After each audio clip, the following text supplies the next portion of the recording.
عدالتی فیصلے کے بعد چیئرمین تحریک انصاف کا پرویز الہی سے ٹیلی فونک رابطہ ہے۔ اسمبلی کی تحلیل اور سیٹ ایڈجسٹمنٹ پر مشاورت، جلد ملاقات کر کے نئی صورتحال پر تفصیلی غور ہوگا۔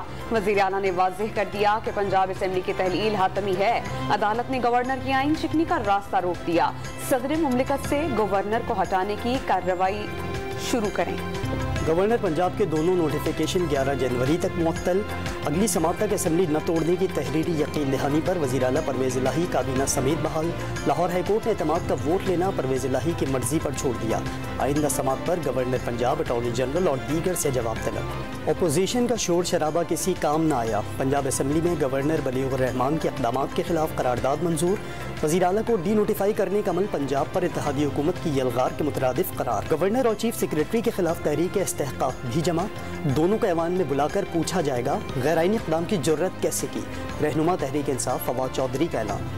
عمران خان کو عام انتخابات 2023 میں نہ ہونے کا خدشہ، الیکشن میں مجوزہ تاخیر ملکی معیشت کے لیے نقصان دہ قرار دیتی۔ نواز شریف اور آصف علی زرداری پر الیکشن سے فرار کا الزام۔ صورتحال یہی رہی تو فروری یا مارچ میں ملک ڈیفالٹ کر جائے گا، پی ٹی آئی چیئرمین کا انتباہ۔ موجودہ صورتحال پر اسٹیبلشمنٹ سے روابط کی تردید۔ سابق آرمی چیف کے جیل میں شہباز شریف سے رابطے کا دعویٰ۔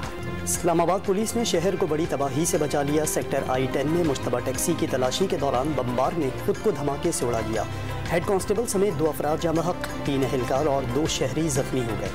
ڈی آئی جی آپریشن کا بمبار کے ساتھ خاتون کی موجودگی کا دعویٰ سچ ثابت نہ ہوا۔ سی سی ٹی وی فوٹیجز نے ٹیکسی کے واحد سوار کی گواہی دے دی۔ حملہ آور کی چادر میں لپٹے ہونے کے باعث خاتون کی موجودگی کا گمان ہوا تھا۔ ترجمان اسلام آباد پولیس کی وضاحت۔ Army chief general Asim Munir کا میران شاہ کا دورہ، وطن کی خاطر جانیں قربان کرنے والوں سے عقیدت کا اظہار۔ سپہ سالار کا SSG ہیڈ کوارٹرز تربیلا کا دورہ، دہشت گردوں اور سہولت کاروں کا گٹھ جوڑ توڑنے کا عزم۔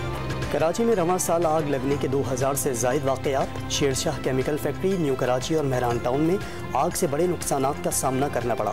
آگ بجھانے کے دوران 5 فائر فائٹرز زخمی ہوئے، 2 اب بھی زیر علاج۔ وزیر اعلیٰ سندھ نے عالمی بینک کے تعاون سے قائم ریسکیو 1122 کے ہیڈ کوارٹرز کا افتتاح کر دیا۔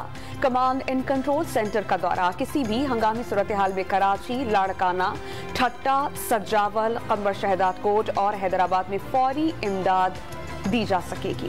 اوپن اور گرے مارکیٹ میں ڈالر کی قدر میں 20 روپے کے فرق سے تاجر پریشان۔ صورتحال معیشت کے لیے نقصان دہ قرار دے دی۔ قدر کا فرق ختم کر کے ملک کو معاشی بحران سے نکالا جا سکتا ہے، صدر کراچی چیمبر طارق یوسف کا مشورہ۔ نجم سیٹھی کے آتے ہی تبدیلیوں کی لہر، مینجمنٹ کمیٹی نے پہلے ہی اجلاس میں چیف سلیکٹر محمد وسیم کو فارغ کر دیا۔ سلیکشن کمیٹی سمیت تمام کمیٹیاں تحلیل۔ ہیڈ کوچ ثقلین مشتاق کے مستقبل کا فیصلہ کل ہوگا۔ ایسوسی ایشنز کا نظام ختم، نئے نظام تک ڈومیسٹک کرکٹ معطل۔ PSL میچز پشاور اور کوئٹہ بھی لے جانے کا اعلان۔ نیوزی لینڈ کرکٹ ٹیم نے کراچی ٹیسٹ کے لیے تیاریاں شروع کر دیں۔ نیشنل اسٹیڈیم میں 3 گھنٹے طویل بھرپور پریکٹس سیشن۔ ٹیسٹ سیریز کا آغاز 26 دسمبر سے ہوگا۔ ہیڈ کوچ گیری اسٹیڈیم کا پاکستان میں شاندار استقبال پر اظہار مسرت، سیریز میں اچھے مقابلوں کی توقع ظاہر کر دی۔ پاکستانی نیاز صحافی اور مصنف ریحان خان نے تیسری شادی کر لی۔ ماڈل مرزا بلال سے امریکی شہر سیاٹل کے ہوٹل میں تقریب۔ ریحان نے تصاویر سوشل میڈیا پر شیئر کر کے لکھا، بالآخر انہیں حقیقی جیون ساتھی مل ہی گیا۔